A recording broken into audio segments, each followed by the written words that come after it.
Welcome to my cooking channel. ಇವತ್ತೊಂದು ಹೀರೆಕಾಯಿ ತಗೊಂಡಿದ್ದೀನಿ. ಇದನ್ನು ಕಟ್ ಮಾಡ್ಕೊಂಡಿದ್ದೀನಿ ನಾನು. ಇದು ಸಿಪ್ಪೆಯನ್ನೆಲ್ಲ ನೀಟಾಗಿ ತೆಗಿಬೇಕು. ಈ ಥರ ಒಂದು ಪೀಲರ್ ತಗೊಂಡು ತೆಗೆದುಕೊಳ್ತೇನೆ ನಾನು ನೀಟಾಗಿ. ಹೊಸದಾಗಿ ವಿಡಿಯೋ ನೋಡುವವರು ಸಬ್ಸ್ಕ್ರೈಬ್ ಮಾಡಿಕೊಂಡು ವಿಡಿಯೋವನ್ನು ವಾಚ್ ಮಾಡಿ, ನಿಮ್ಮ ಫ್ರೆಂಡ್ಸ್ ಫ್ಯಾಮಿಲಿಗೆ ಶೇರ್ ಮಾಡಿ.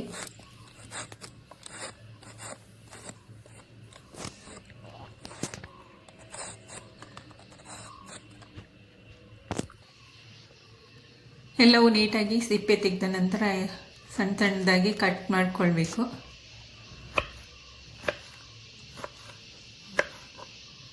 ನೀವು ಈ ರೀತಿ ರೆಸಿಪಿ ಮಾಡೋದಿದ್ರೆ ಒಮ್ಮೆ ಟ್ರೈ ಮಾಡಿ ನೋಡಿ, ತುಂಬ ಸೂಪರಾಗಿ ಬರುತ್ತೆ.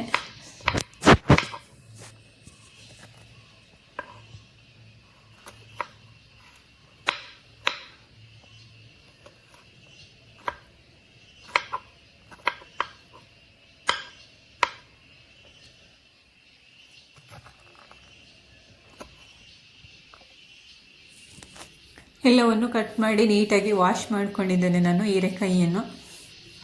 ಒಂದು ಬಾಣಲೆ ಬಿಸಿಗಿಟ್ಟು ಅದಕ್ಕೆ ಒಂದು 2 ಚಮಚದಷ್ಟು ಕುಕ್ಕಿಂಗ್ ಆಯಿಲನ್ನು ಹಾಕ್ಕೊಳ್ತಾ ಇದ್ದೇನೆ ನಾನು.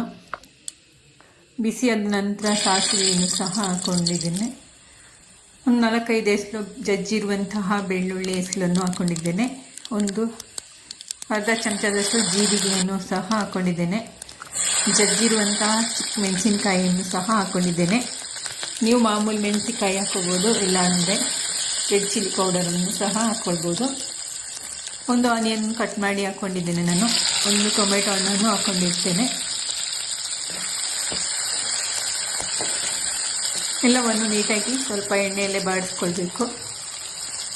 ಕರಿಬೇವಿನ ಎಲೆಯನ್ನು ಸಹ ಹಾಕ್ಕೊಂಡಿದ್ದೇನೆ ನಾನು. ಇವಾಗ ನೀಟಾಗಿ ವಾಶ್ ಮಾಡಿರುವಂತಹ ಹೀರೆಕಾಯಿ ಪೀಸಸ್ಸನ್ನು ಹಾಕ್ಕೊಂಡಿದ್ದೇನೆ ನಾನು.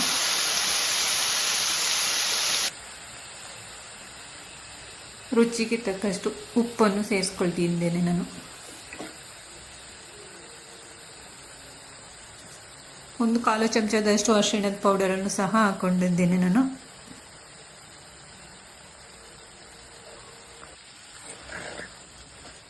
ಎಲ್ಲವನ್ನು ನೀಟಾಗಿ ಮಿಕ್ಸ್ ಮಾಡಬೇಕು.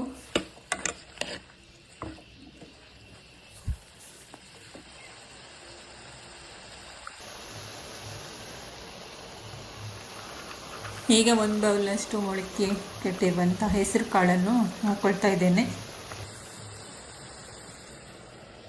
ಎಲ್ಲವನ್ನು ನೀಟಾಗಿ ಮಿಕ್ಸ್ ಮಾಡಿ ಮುಚ್ಚಳ ಮುಚ್ಚಿ ಒಂದು 10 ನಿಮಿಷ ಬೇಯಿಸ್ಕೊಳ್ಳಿ.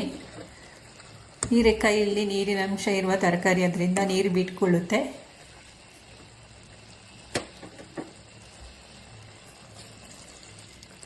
ನಂತರ ಇದಕ್ಕೆ ಚಿಕ್ಕ ಕಪ್ಪಷ್ಟು 1 ಕಪ್ಪಷ್ಟು ನೀರನ್ನು ಹಾಕ್ಕೊಂಡಿದ್ದೇನೆ. ಮೊಳಕೆ ಕಾಳು ಹೀರೆಕಾಯಿ ಚೆನ್ನಾಗಿ ಬೇಯಬೇಕು. ಒಂದು ಮುಚ್ಚಳ ಮುಚ್ಚಿ ಬೇಯಿಸ್ಕೊಳ್ಬೇಕು.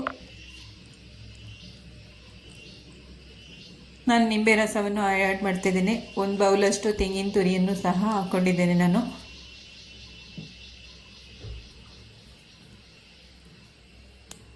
ಫೈನಲಿ ಸಾಂಬಾರು ಸೊಪ್ಪನ್ನು ಹಾಕಿದರೆ ರೆಡಿ ಆಯಿತು ನಮ್ಮ ಹೀರೆಕಾಯಿ ಪಲ್ಯ.